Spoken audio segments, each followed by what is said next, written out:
pessoas fazendo gestos nazistas nos movimentos de rua. O que é isso, gente? E existe um movimento na Europa, o neonazismo surgindo. E por isso que eu falo, a mente desperta é a mente que não deixa isso acontecer, que se opõe àquilo que é errado, que não permite que as pessoas vão pelo caminho torto. É um caminho que só leva à destruição, à morte, à discriminação, ao preconceito, à exterminação de pessoas, a torturas.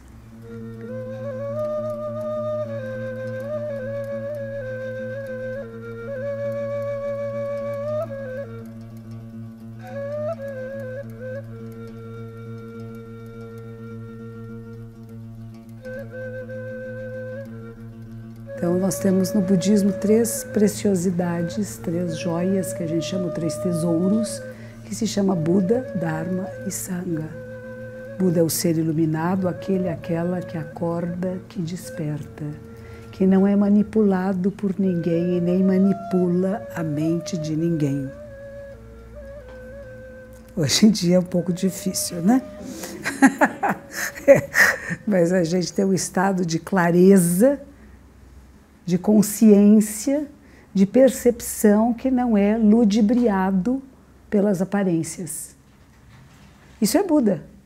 É a capacidade de ver a realidade assim como ela é, sem projeções emocionais.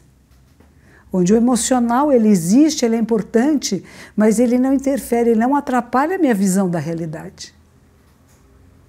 Pessoas que são ciumentas, não é isto. Ela vê o seu companheiro ou vê a sua companheira se aproximando de alguém e já imagina, estão tendo um caso. Hoje tinha uma moça que estava aqui à tarde comigo e o marido dela telefonou e disse assim, deixou um recado, diga a ela que quando ela for voltar para casa, me telefone. Me avise quando ela estiver saindo daí. E ela vira-se e diz assim, ele deve estar com outra. Não necessariamente, né? Nós não sabemos por que ele queria que avisasse. Talvez podia até fazer um jantar, uma surpresa, um presente, nós não sabemos. Mas no pensamento daquela pessoa que tem um problema, uma dificuldade, ela transforma a realidade, né? Ela vê aquilo que não está acontecendo. Então, Buda é aquele, aquela que é capaz de ver o que é como é. Sem projeções do seu emocional. Até percebe o seu emocional. E a percepção desse emocional não altera a realidade do que é. Ela não mascara, ela não pinta por cima, né? Então, Buda é aquele, aquela que acorda, que desperta. Nós temos um personagem histórico, que é Shakyamuni Buda, viveu na Índia 2.600 anos atrás, era elite, era um menino rico, com carros blindados, que seria hoje em dia, né? Mas ele começa a surgir nele um questionamento, que é uma coisa rara, não é verdade? Por isso é um personagem muito raro na história. Porque mesmo tendo tudo, tendo todas as regalias que a sua casta elevada lhe permitia, ele começa a observar o sofrimento do mundo. E ele se compadece do sofrimento do mundo. Não era dele pessoal. Ele vivia bem, ele era rico, ele era saudável. A sua família vivia bem, era rica, era saudável. Ele tinha poder e carruagem, ele tinha tudo. Mas ele começa a ver que existe a velhice, a doença e a morte. A velhice, no sentido de ver uma pessoa idosa e que está sendo maltratada. Né? Os idosos devem ser muito respeitados, pelo menos pela sua idade, pela sua experiência. Né?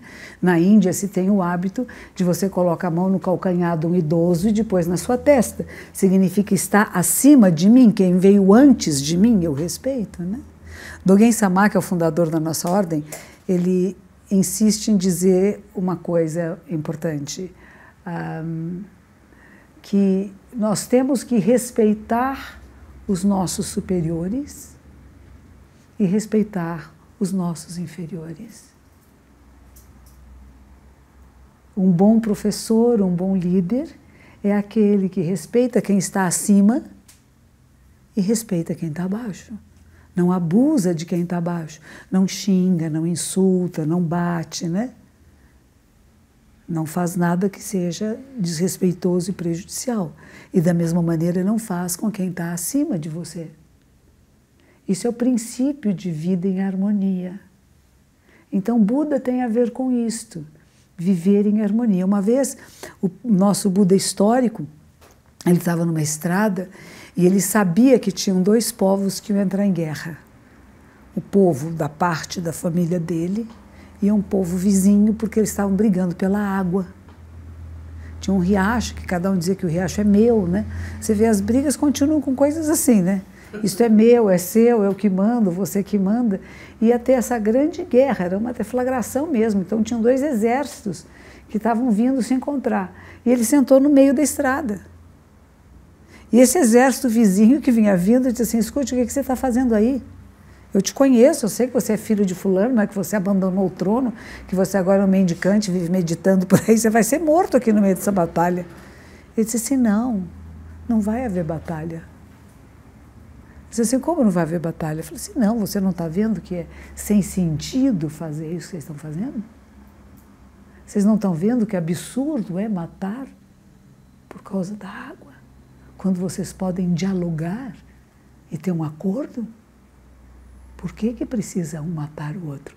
E através do discurso, do diálogo, ele convence este rei que foi com seu exército a desistir da guerra. E ele cria a possibilidade da harmonia e da paz. Isto é o princípio de um ser iluminado, né? Ele não pegava em armas, ele não saía insultando ninguém, gritando, falando palavrões. Não é verdade? Isso é a pessoa que está fora do controle. Buda é aquele que controla a si mesmo, que controla seus pensamentos, sua fala, suas emoções.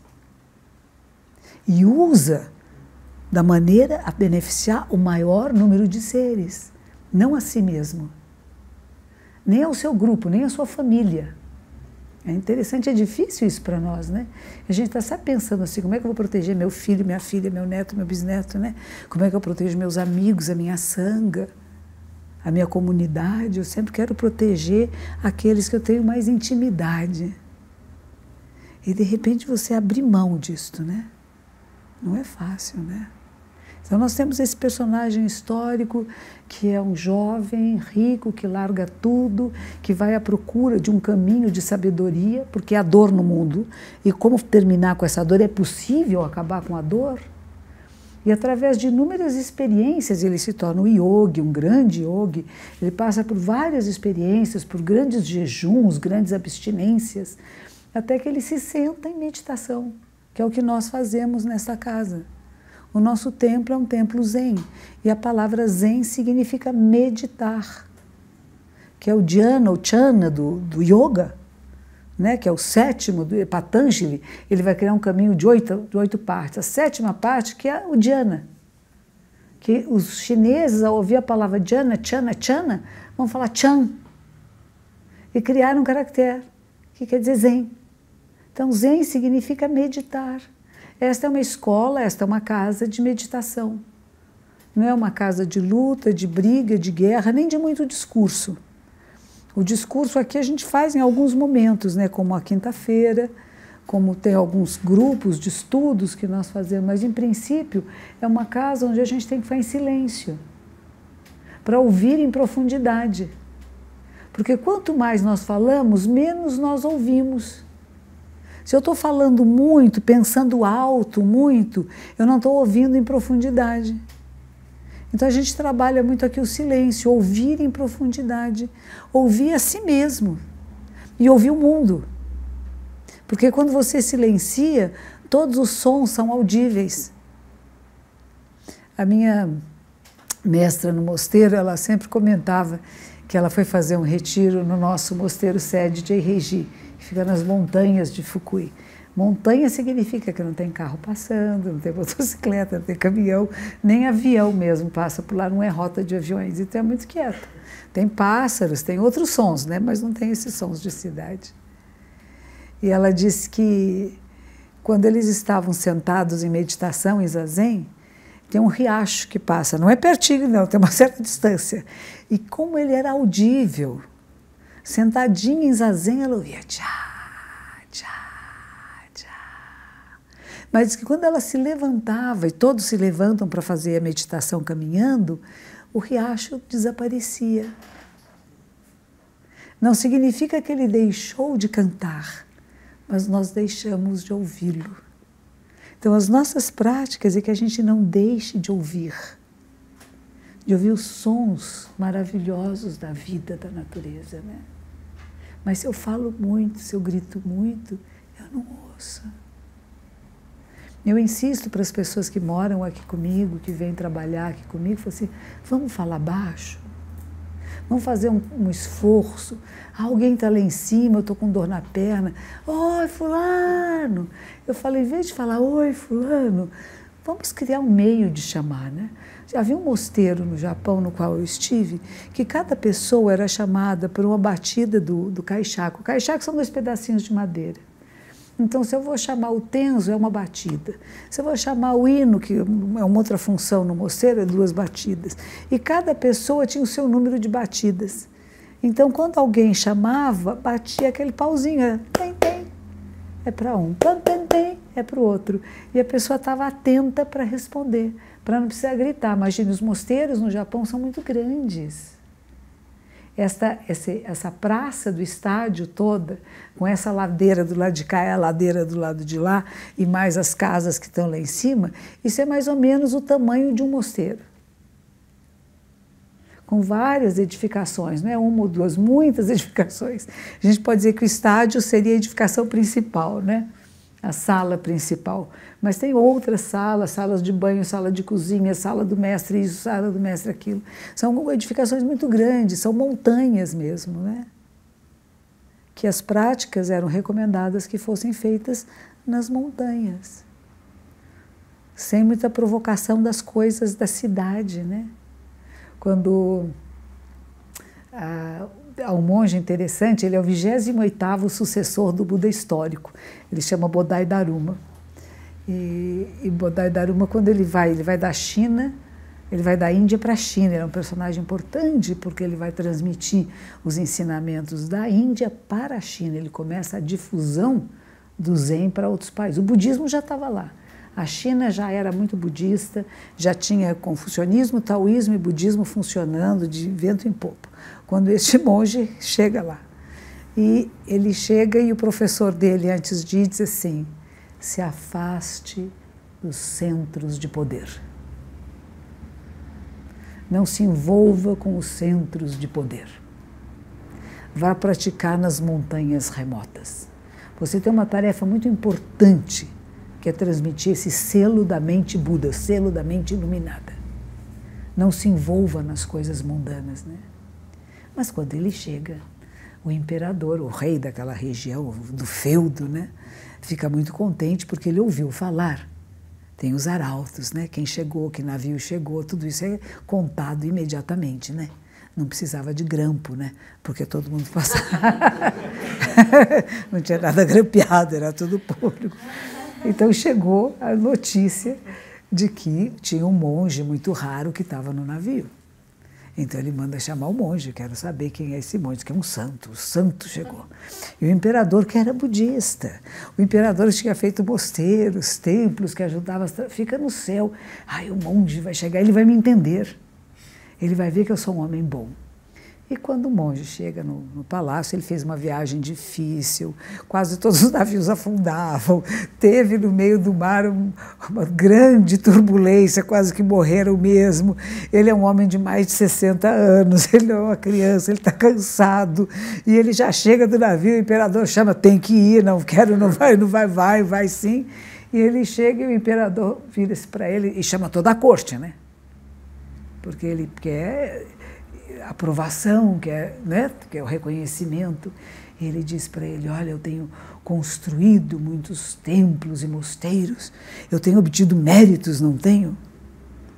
Ele olha para ele e diz, não mérito. Como não mérito?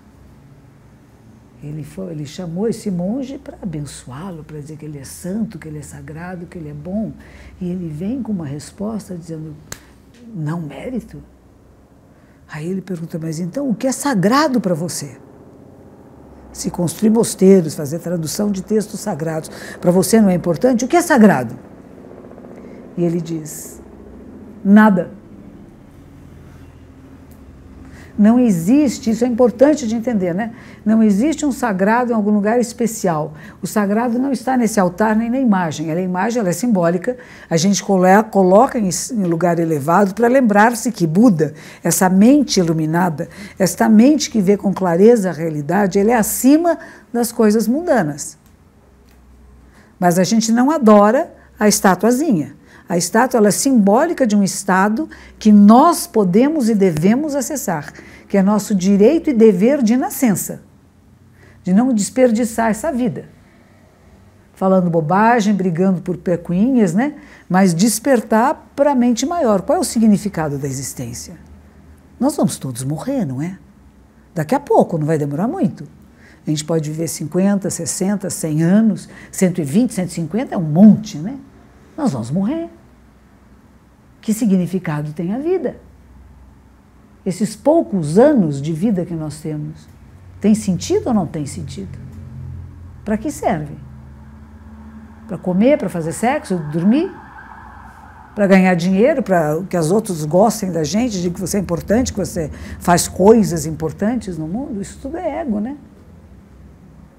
É acariciar o nosso ego. Eu sou legal, olha como eu sou boa, olha como eu cuido do mundo, como eu faço bem, né? Tem que tomar cuidado com isso. É o que Buda vai dizer, você vai trabalhar o não eu. E este monge, a 28ª geração, descendente de Buda. Então, quando este homem pergunta o que é sagrado para você, é nada, porque está em toda parte. Ele não está só nos sutras, nos ensinamentos. Sutras são os ensinamentos de Buda, né? Não está só nos livros sagrados, está em toda parte. Uma vez um monge também, eu gosto muito dessa história, o prefeito da cidade ia fazer uma grande celebração e ele chama então o monge para que venha faça uma bênção. E o monge, atarefado lá no seu templo com as suas coisas, esqueceu. E ele está lá, saiu pedir esmola naquele dia, né? Como ele de tempos em tempos ia pedir esmola, os monges são mendicantes, e a proposta é essa que a gente saísse para pedir esmola na rua mesmo, né? E ele sai para pedir esmola com a roupinha mais velhinha que ele tinha, né? Porque para pedir esmola ele não sai com os panos dourados, que ele tem que ser com a roupinha velhinha para pedir esmola, tá lá. De repente ele vê aquelas carruagens, aquelas pessoas chegando na casa do prefeito e fala assim, nossa, é hoje. E ele, então, sabendo que estava na hora, foi lá bater na porta. E os seguranças disseram, não pode entrar? Ô, seu monge, que é isso, com essa roupa desse jeito assim, parece um mendigo? Aqui não pode entrar hoje, tem uma cerimônia importante. O abade daquele grande templo foi chamado. O senhor é um monjinho de nada, não entre. Era ele o abade. Ele falou assim, é assim, tá muito bem. Aí ele pega, vai até o templo, se veste com as roupas que eles acham bonitas, né, com tem dourados e tal, e chega, na hora que ele chega, ele é recebido, né? Ele chegou, agora o grande mestre, põe tapete no chão. E aí o alcaide lá, o prefeito, diz assim, então agora o senhor, por favor, faça uma prece aqui para nos abençoar. E tinha uma cadeira parecida com essa, né? Ele pegou, tirou o hábito dele, pôs na cadeira e saiu. E foi todo mundo, mas como? O que o senhor está fazendo? O senhor não vai rezar? Ele disse assim, não, vocês querem que a minha roupa reze para vocês. Porque eu vim aqui, vocês não me deixaram entrar, vocês querem que a roupa reze, então deixa que a roupa vai fazer uma boa prece para vocês. Então o que a gente fala de Buda, dessa visão iluminada, é isso que vê além das aparências, né? Que a gente pode ver, olhar em profundidade. E ele então vai dizer que nada é sagrado, quer dizer, não tem uma coisa sagrada em especial, né? E aí o rei lá fica muito bravo e pergunta assim, mas quem é que está na minha frente? Ele disse, não sei. Quem é que está na sua frente? Sei lá quem está na sua frente, né? Não sei. Mas é a mesma coisa que perguntasse, quem é você? E você ser capaz de verdadeiramente dizer, não sei. Nós sabemos muitas coisas sobre nós, né? Sou homem, sou mulher, sou bonito, sou feio, sou alto, sou baixo, trabalho nisso, trabalho... Ninguém está perguntando nisso. qual é a essência do ser? Qual é a sua essência? Como é que você manifesta a sua essência? E ele teve essa humildade de dizer não sei. Ele não falou assim, eu não sei. É mais como não saber. Porque quando eu sei alguma coisa, eu fico limitado por aquilo. Quando eu não sei, todas as possibilidades estão em aberto. Então, o não saber é o saber mais profundo. Não tem uma frase antiga lá da Grécia? Aquele que sabe, o maior sábio, aquele que sabe que nada sabe? É nessa mesma linha de pensamento. Ah, eu sei isto, eu sei aquilo, eu sou formado nisso, eu sou formado naquilo, né? Eu tenho uma experiência nisso. Não. Quem é você? O que é você? Não sei. Houve uma vez um monge que dizia para o mestre assim, mestre, por favor, aquiete a minha mente. E o mestre disse, me traga aqui a sua mente, que eu vou poder aquietá-la. E ele disse, eu não consigo pegar. Ele disse assim, por isso que eu digo que já está aquietada. Porque nós temos ideias sobre o que é quietude mental, temos ideias sobre o que é tranquilidade, temos até ideias sobre o que é zen, ou sobre o que é meditação. Então nós temos que jogar isso fora. Quando eu não tenho mais nenhuma ideia a respeito, eu posso ter experiência verdadeira. Eu não tenho expectativa. Aí eu experimento o que está acontecendo. É que nem dessem para você uma comida que você nunca viu antes, que você nunca cheirou antes, que você não tem expectativa do sabor. Então você, criança faz muito isso, né? Põe na boca e sente o gosto. Eu tenho meu bisnetinho agora, isso me estimula muito, sabe? Porque outro dia eu estava tomando limão. Eu gosto de pedir limão para pôr na água, nos restaurantes, mas às vezes eu não ponho na água, eu bebo aquela tacinha de limão puro, porque eu gosto muito. Eu tomei um golinho de limão, e imagine um copinho desse tamanho, o menino quis na hora, né? Aí eu falei, será que ele vai gostar? Aí a minha neta disse, não, pode dar, ele às vezes toma limão, sim, ele gosta. Mas o que ele faz? Ele põe o limãozinho na boca e ele faz assim, né? Limão é azedo. E o azedo nos provoca essa reação de azedo. Mas ele não cuspiu fora, não achou ruim, ele sentiu o azedo. E isso é um pouco para todos nós. Nós temos que sentir todos os sabores. A nossa capacidade é de sentir todos os sabores, todas as emoções e todos os sentimentos. E não adianta a gente querer escolher só alguns, eu vou pensar alguns, só quero sentir isso. Não.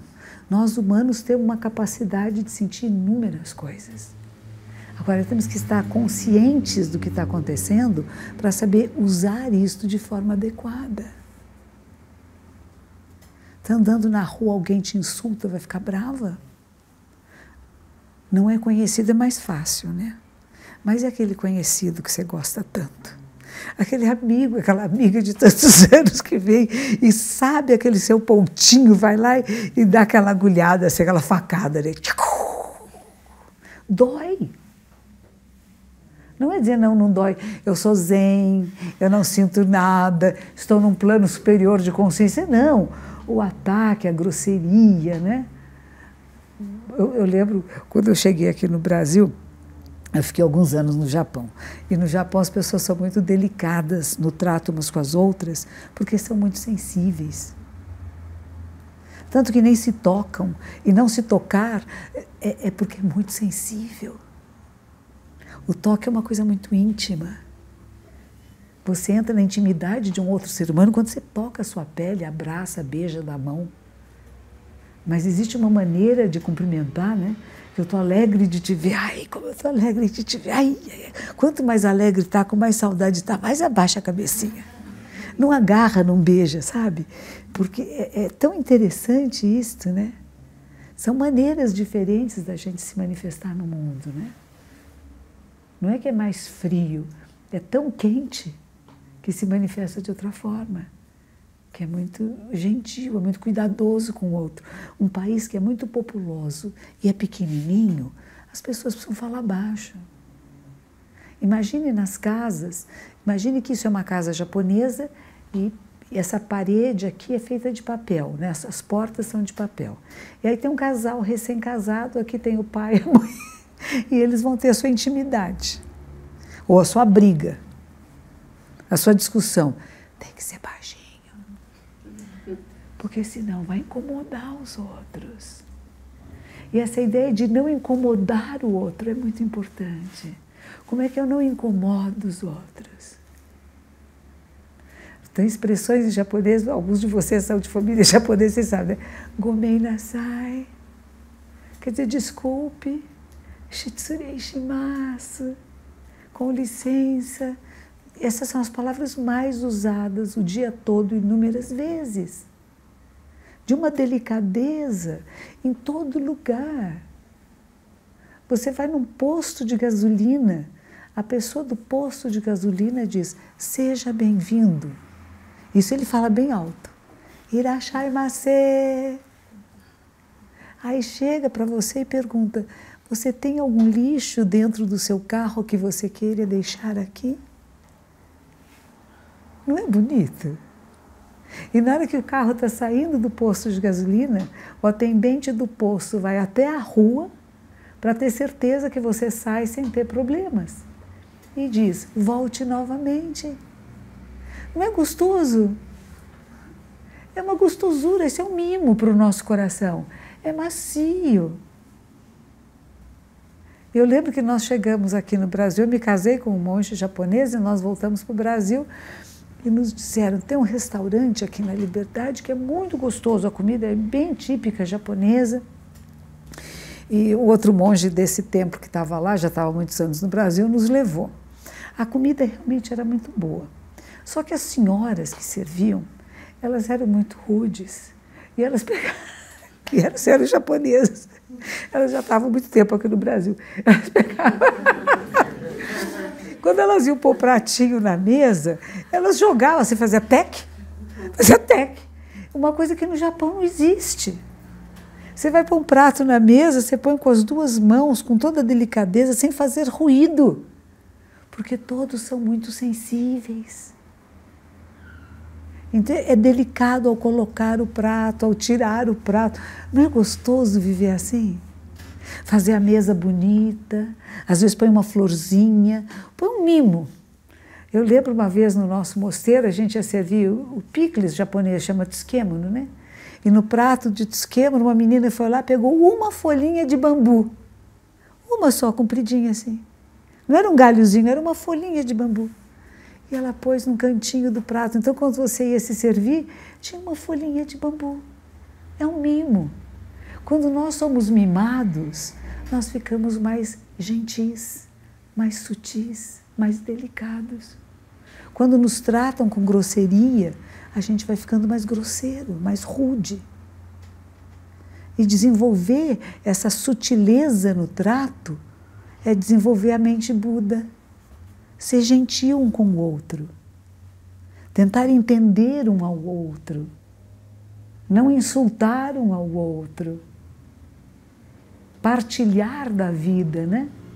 Isso é a mente Buda. O que se opõe a isso é a mente comum.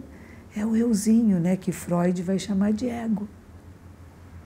Eu acho, eu quero, eu brigo, eu tenho razões para matar ou morrer, né? De repente, abre mão disso. E ser mais um pouco como Galileu Galilei, né? A história de Galileu, acho que a maioria sabe, Galileu era um cientista, né, um astrônomo. Ele dizia assim, a Terra gira. Aí disseram para ele que ele não podia dizer que a Terra girava, porque ia contra os dogmas da igreja. Então ele era obrigado a assinar um papel que a Terra não girava, caso contrário ele ia ser morto. E ele foi lá e assinou o papel.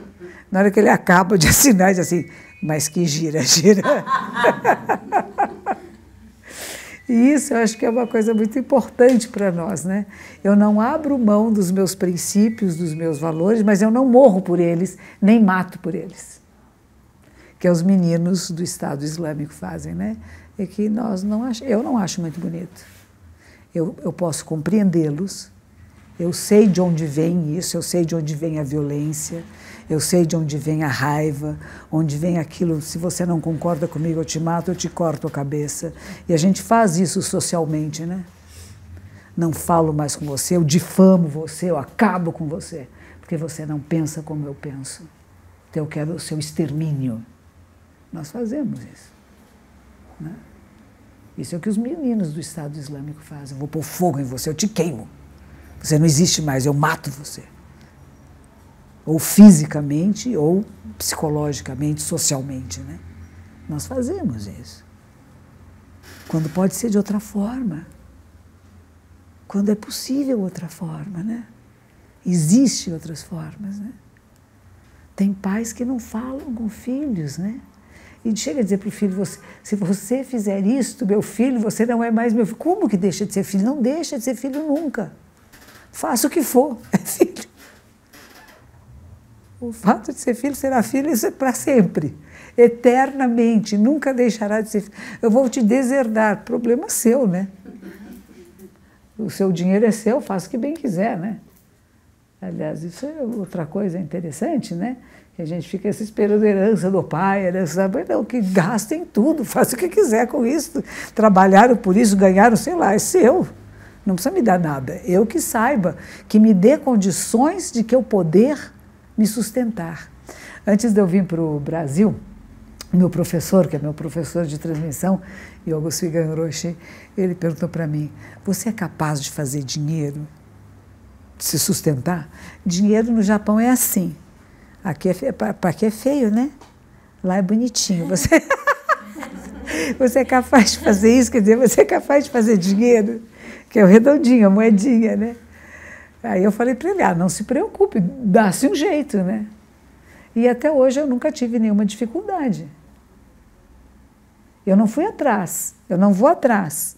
Eu não sei, eu não sou uma boa administradora de bens, tanto que a gente está nessa casa aqui já há muitos anos e às vezes ela é pequena, depende da situação, mas eu não consigo fazer esse crescimento exponencial, né?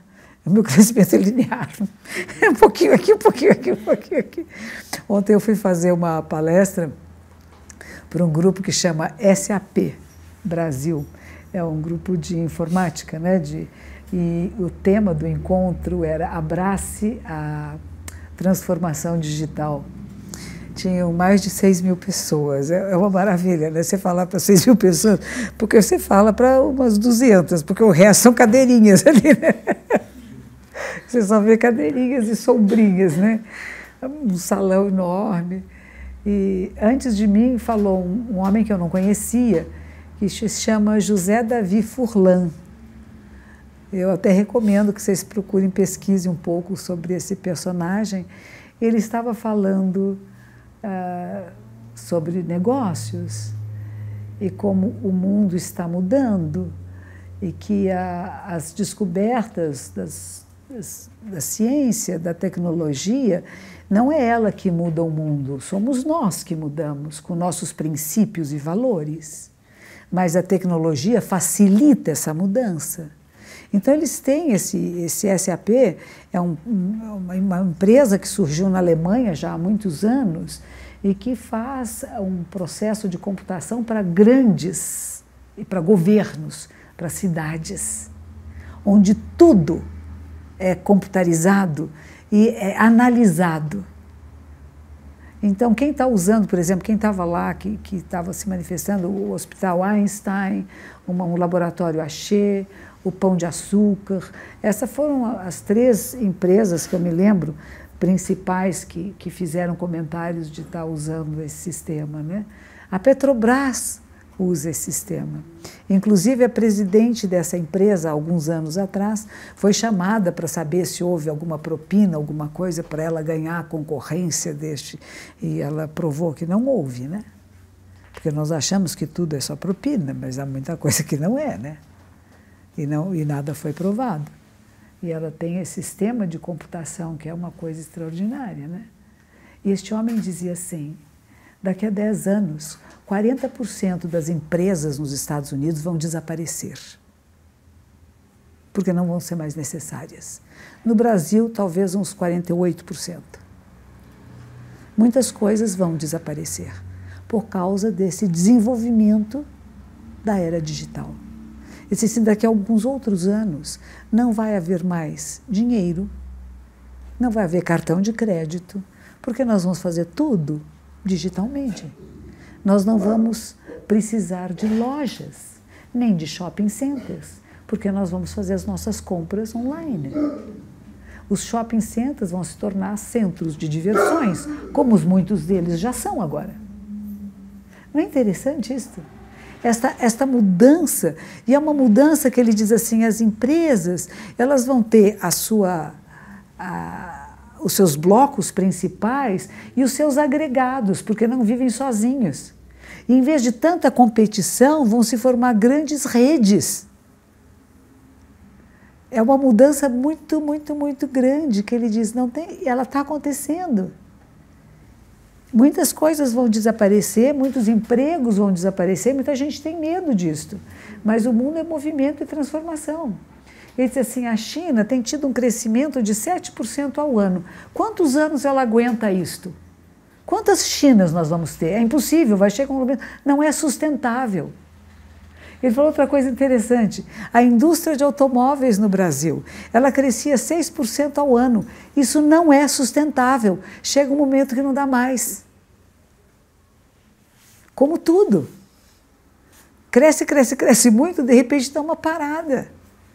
E é a mudança de paradigma, a mudança de olhar, a nossa mudança de posicionamento no mundo, no qual ele inclui meio ambiente, reciclagem, como tudo isto que é o século XXI. Este século XXI que está sendo forjado agora, que está sendo criado e que nós estamos criando.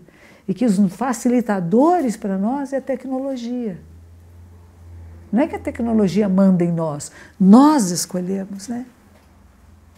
E realmente é bem interessante pensar nisso, né? A maneira de se dar aula. Essas gravações que o Guga está fazendo aqui hoje, que é da Mova, nossa, eu tenho encontrado pessoas em toda a parte que vêm me agradecer. Teve um senhor, que eu nem lembro em que cidade foi, que ele veio chorando para mim, dizendo, a senhora me salvou. Eu queria me matar. Eu estava assim num limite da minha vida que nada mais fazia sentido. E eu abri a internet, estava lá a senhora falando. E eu não me matei. Eu falei, nossa, a gente não tem ideia, né, do que quem você está atingindo com aquilo que você está falando, como alguém que está necessitado, de repente, ouve uma palavra e fala, não, peraí, morrer eu vou morrer mesmo, para que apressar, né? Eu insisto muito em dizer isso. A morte é garantida, não tenha pressa. Até você chegar lá, divirta-se, né? Aprecie as coisas que estão à sua volta. O cachorro late, é da natureza do cachorro latir. Tem gente que acha ruim. Pare, fique quieto. Por quê? É da natureza do cão latir. E eu não saio latindo. Olha lá, tá vendo? A gente assusta, né? Ele tem um vozeirão grosso, ele é bravo mesmo. Mas isso é porque... Aí, tá chegando gente. Olha, tá chegando bebê. Eva, não, tudo bem. Olha lá, o bebezinho vai mamar. Já fiquei com vontade. Eu tenho uma cadelinha lá em cima que teve 6 bebês. Eles estão enormes, estão pesando 7 quilos já. E não tem 2 meses. É uma mistura de lavrador com algumas outras raças. E tem tudo carinha de lavrador, só tem uma que tem uma carinha diferente. E é uma maravilha você ver nascer, você ver ir se desenvolvendo, a sua independência. Hoje fizeram uma bagunça lá em cima. Estávamos todos aqui embaixo, a gente só ouviu o barulho. Tlac, tlac, tlac, tlac. Pegaram uma lata de lixo, viraram a lata de lixo inteira, pegaram coisas que tinham dentro. Quando eu subi, cada um tinha uma coisinha na boca. Um saquinho de papel, outro um negócio de shampoo ou de sabonete vazio, uma lata, carregando a boquinha assim, numa farra, numa alegria. Aí quando eu cheguei e comecei a arrumar, ficaram todos quietinhos e foram dormir. Aí de repente está tudo dormindo agora. Aí quando eles estão com fome, eles choram. Nós não fazemos assim? Perceba quando a gente está com fome, a gente fica meio bravo, né? Criança chora. Com fome, com sono, criança chora. Aí você começa a se observar. Eu também sou um pouco assim, não sou? Começa a se perceber. Se você está com fome, se você está com sono, em vez de você dormir, você vai fazer uma tarefa. Outro dia eu estava me forçando, era de tarde, eu falei, não, porque com os cachorrinhos eu tenho dormido pouco à noite. A mamãe sabe, né? Bebê acorda, quer mamar. É assim, a mesma coisa, o bebê acorda, eu acordo. A mãe ainda dava leite, depois a mãe para de dar leite, mas para dar leite tinha uma que era muito fraquinha, que os outros mais grandões empurravam ela de lado. Ela um dia quase morreu uma noite. Ficou desidratada, porque ela não deixava ela chegar. Então a gente tinha que ir lá separar os outros para fazer ela chegar na teta. Então a amamentação da cadelinha à noite era uma coisa da nossa participação, ou seja, não dormir. Ei, tinha dias que saía assim, que nem mãe sai, né? Sai sonâmbula no mundo. O que está acontecendo, né? Metade dormindo, metade acordada. Né? Mas como isso é bom também. Tem gente que reclama. Eu agora estou acordando 5h30 da manhã com os meus amados, eles dormem no meu quarto, com os meus amados bebês, com fome, ou então brincando, e aí tem que limpar, a gente põe tapetinhos, mas tem que limpar, tem que cuidar. E hoje eu fui fazer uma palestra para a pós-graduação de enfermagem da USP. É a primeira aula da pós-graduação e doutorado do grupo de enfermagem da USP. E uma das professoras é que me chamou. E eu fiquei muito contente de ir lá, porque quando eu acordei de manhã e comecei a limpar tudo, eu fiquei pensando, enfermeira vive assim, né? Acorda cedo e limpa cocô, limpa xixi, limpa ferida, dá remédio, né? É um trabalho de que não tem o que é puro e impuro. O que eu toco, o que eu não toco. Claro, a gente não vai pegar em coisas contaminadas, você põe luva, você se protege, mas você cuida de tudo e você cheira tudo. E você está pronta para cuidar do que tem que ser cuidado. Ah, eu quero dormir mais um pouquinho hoje. Não, não quero dormir mais um pouquinho. Estão me chamando, há coisas necessárias a serem feitas. E quando você se sente assim chamado para fazer coisas, quando você se sente útil, você se sente muito bem, você não cansa. E olha que eu tenho que limpar muita coisa lá em cima. É um quarto, um corredor e um banheiro, porque os outros 2 aposentos a gente fecha. E tudo isso tem que ser varrido, passado um pano úmido e um pano seco depois. E antes disso tem fraldas espalhadas e jornal, então você tira e depois põe de novo. Então é alguma coisa que leva 1h30, mais ou menos, de trabalho incessante. Mas como é gostoso! Como é bom poder fazer isso. Como é bom saber que ainda tenho saúde, que ainda tenho condições para poder cuidar, né? Mesmo que eu fique com sono. Depois, durante o dia, fica meio com sono, assim. E poder hoje falar com essas pessoas, eu falei, é como se vocês estivessem fazendo o voto perpétuo. Vocês vão fazer agora o doutorado e a pós-graduação. Das artes religiosas seria o voto perpétuo. Primeiro eu vou espiar essa tradição, essa profissão, para ver se eu gosto ou não gosto. Então eu faço a minha formação. Então eu tenho a primeira graduação. Aí eu vou querer fazer, puxa, gostei tanto que vou continuar. Eu digo, algumas pessoas querem continuar porque elas querem ter salários melhores. Ou querem ter posições sociais melhores. Que pena. Porque esses não serão bons profissionais. E cabe aos professores dessa pós-graduação, desse doutorado, modificar essa maneira de pensar. Porque a ideia é como é que vou servir melhor. E se eu vou fazer pesquisas, que as minhas pesquisas sejam, não para eu ter lauréis e meu nome ficar na história, mas que o maior número de seres se possa beneficiar, não é? Quem trabalha com saúde. Nós não queremos as pessoas saudáveis. E a saúde física, mental e social. Relacionamentos humanos de harmonia.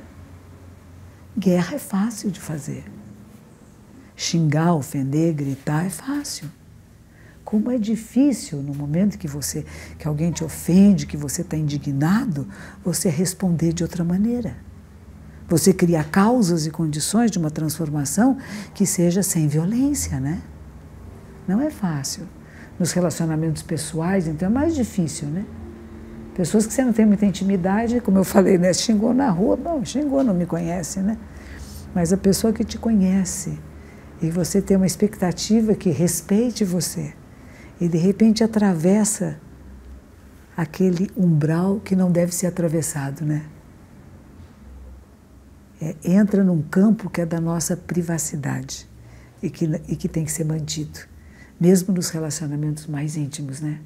Tem um espaço de respeito que não pode ser adentrado, que não pode ser furado, porque senão o relacionamento se esvai, né?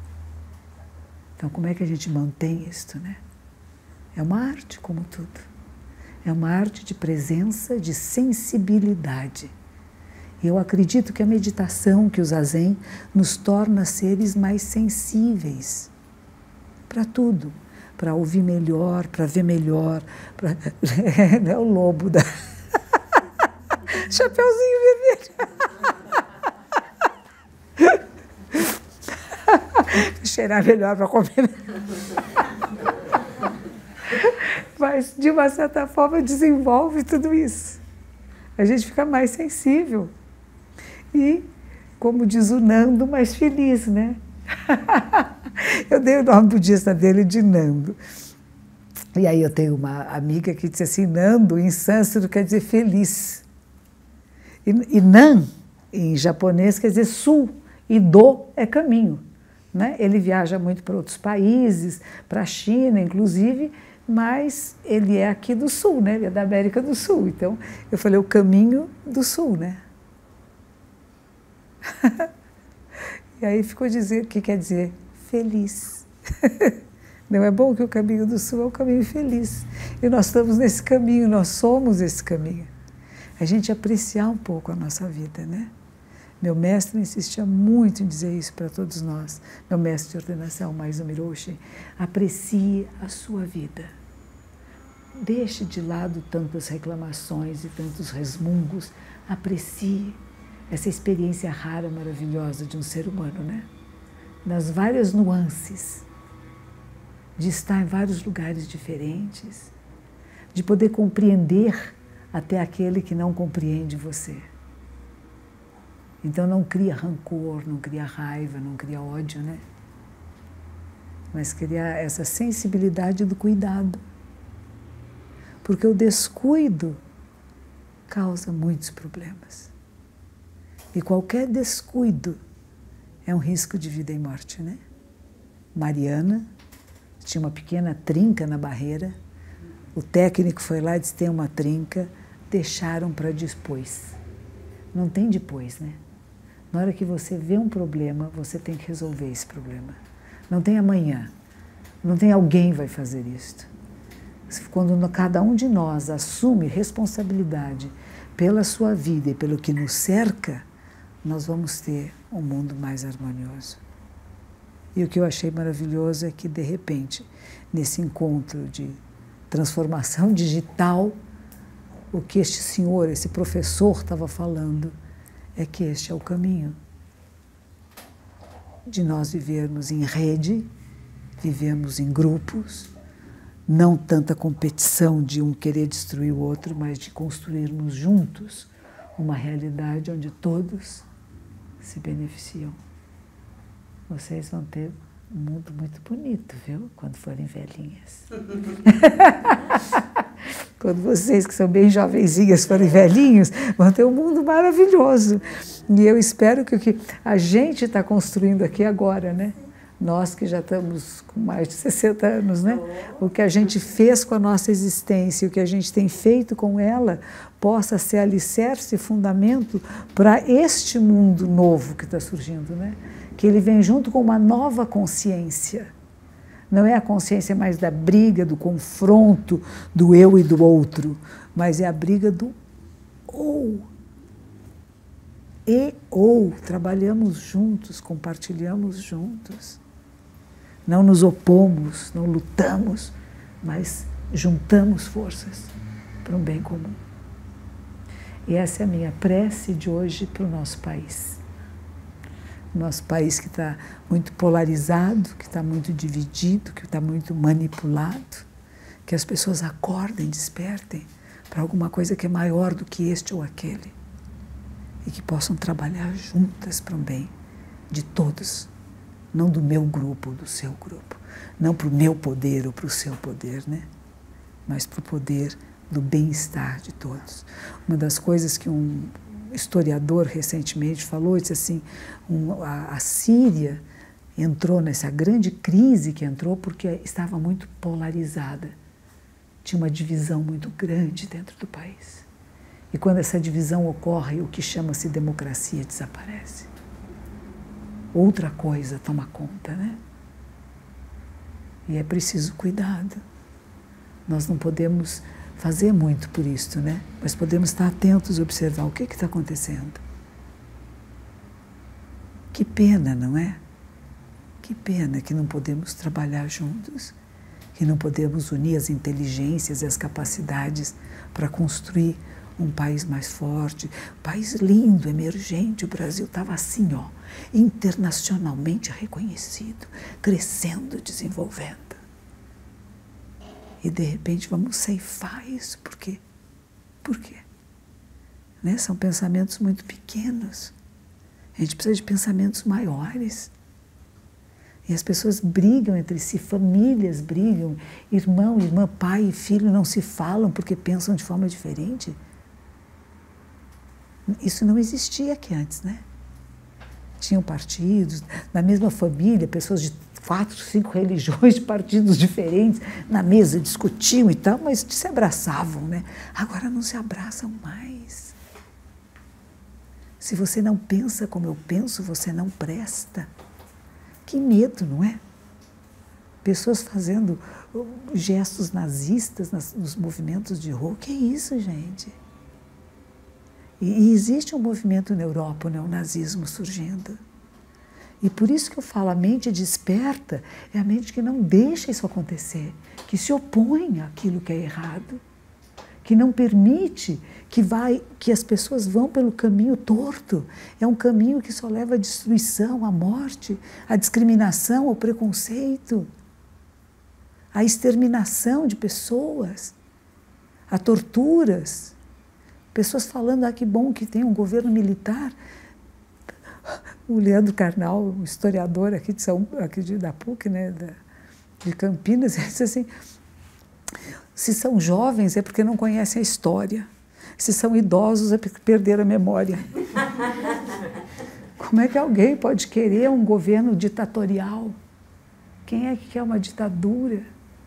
Quando levou-se tantos anos para sair-se de uma, né, que ficou muitos anos aqui, o Brasil sofreu muito. E dizem eles, eu não sei dessas coisas, que foi uma época de grande corrupção, mas tudo escondido, ninguém soube. Tudo embaixo do pano. Então a gente sonha, né? E tem uma coisa interessante que ele fala, cara, eu gostei muito, eu tenho que comentar com vocês porque é muito bom. Ele diz assim, como eu seria feliz se eu pudesse acreditar que existe um grupo de pessoas e um partido que é do mal, e que se a gente acabar com eles, o mal acaba. Eu ia ser tão feliz se eu acreditasse nisso, como eu seria feliz se eu continuasse acreditando em Papai Noel e no Coelhinho da Páscoa, porque é a mesma coisa. O iceberg é muito maior do que essa ponta que está aparecendo. O que nós estamos vendo é a pontinha do iceberg, e nós queremos um bode expiatório, né? Alguém que eu diga, você é culpado porque eu sou puro, hein? Você sabe que é um dos preceitos de Buda? Não falar dos erros e faltas alheios. Não se elevar e rebaixar o outro. Por quê? Porque isso causa discórdia. Isso causa guerra. Isso causa revolta, insatisfação. Tivemos um jogo de futebol domingo de manhã aqui. O jogo era para ser à tarde, mudaram para amanhã. E duas pessoas do mesmo time, várias pessoas do mesmo time, eram todos São Paulinos. Os São Paulinos começaram a brigar entre si. Não era com palmeirenses. São Paulo e Palmeiras, a gente tem que ter. Somos de times diferentes, vamos brigar. Eles eram do mesmo time e começaram uma briga aqui. Aí teve gás lacrimogênio. Então você sentia que no ar está sendo criada uma atmosfera de ódio, de briga, de revolta. Você tem que ficar indignado, entendeu? Você é uma pessoa boa, você se indigne e você saia na rua para gritar o ódio que você está sentindo. Gente, nós estamos trabalhando amor, nós estamos trabalhando respeito, nós estamos trabalhando consideração. Manifestar-se sim, não há nada errado que se manifeste pelos seus pontos de vista, né? Mas com ódio, com insulto, isso não é. Isso não é o caminho de jeito nenhum. Não é o caminho. Então eu espero que as pessoas encontrem o caminho correto. Um caminho que seja de harmonia, de respeito e dignidade à vida, né? De respeitar aqueles que vieram antes, os que estão agora e aqueles que virão. Porque existe uma coisa dentro do budismo que se fala a lei do karma, né? Aquilo que você faz, que você joga no mundo, vai voltar para você, de uma forma ou de outra. E assim eu espero que nós possamos criar karma positivo, karma benéfico. E que esse karma benéfico vá aumentando em todas as direções, para que o maior número de seres encontre tranquilidade e conforto. Me falaram que tem uma música que está muito em moda agora, que tem um mocinho que canta e faz assim, você sabe o que é? Que ele fala, tranquilo.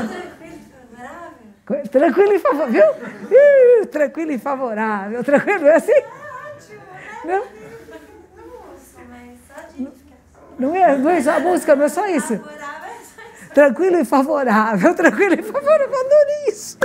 Então vocês aprendam a cantar essa música que faz bem. Estamos todos tranquilos e favoráveis. O coração de tranquilidade é a favor, nunca contra coisa alguma. É um mantra. Mas é mesmo, diz que tá uma coisa, não é? Tranquilo, fica de boa, meu, né? Fica de boa. Por que não está de boa? O que está te perturbando? Tranquilo. Tranquilo, tranquilo, tranquilo e favorável, hein? Aprenderam? Esse é o nosso mantra dessa semana. Que os méritos de nossa prática se estendam a todos os seres e que possamos todos e todas nos tornar o caminho iluminado. Tranquilo e favorável. Viu? Ela sabia.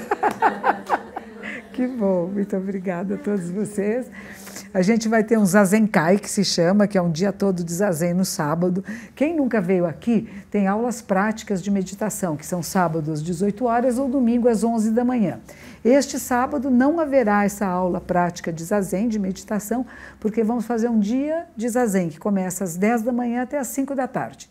Se alguém quiser participar, pode participar, mesmo sendo iniciantes, tem que se inscrever falando com a monja Zenchu, que vai estar aí na porta.